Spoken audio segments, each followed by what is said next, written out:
মতো ফিল হচ্ছে, একদম এমটি একটা ফিলিং কাজ করছে।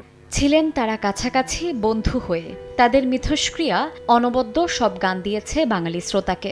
হঠাৎ মধ্যমণির চলে যাওয়া, যেন এলোমেলো সবকিছু, কিছু বুঝে উঠতে না উঠতে শেষ হয়ে যাওয়া।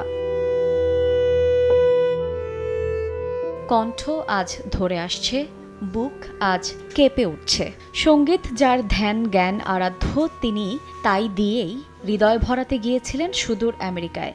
মঞ্চ ছিল প্রস্তুত, শ্রোতারা ছিলেন অপেক্ষায়। সব আয়োজন ফেলে চলে গেলেন ব্যান্ড সঙ্গীতের রাজা।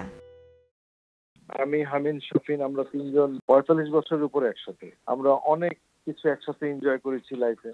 তার মুড বুঝে, এখন তার খারাপ সময় যাচ্ছে, এখন তার ভালো সময় যাচ্ছে, ওই সব সময় কখন তাকে দিয়ে কোন ধরনের গান গাওয়াতে হবে, এগুলো আমি খুব স্টাডি করতাম। মাল্টিপল টাইমস ওনার হার্ট অ্যাটাক হয়েছে।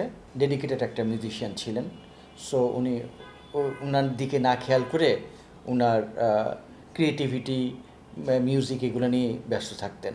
বেস গিটার বাজায় গান গাওয়া কিন্তু খুব কঠিন একটা কাজ। সো সেই বেস গিটার বাজায় গান করতো এবং তার শোম্যানশিপ অসাধারণ ছিল, স্টেজ পারফরমেন্স অসাধারণ ছিল।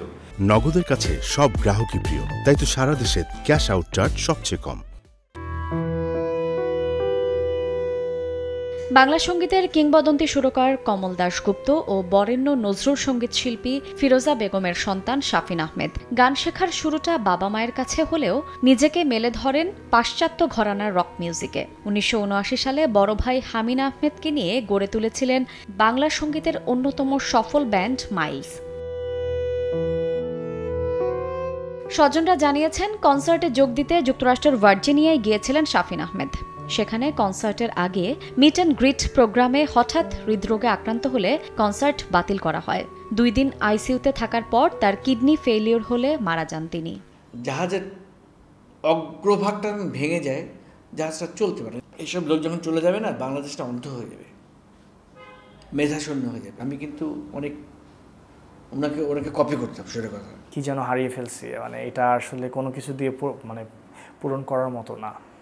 জীবন আর মরণের সীমানা ছাড়িয়ে গেলেও শ্রদ্ধা আর ভালোবাসায় স্মরণে যাপনে পরম আত্মীয় হয়ে থাকবেন শাফিন আহমেদ। শায়লা রহমান, ইমা, সময় সংবাদ।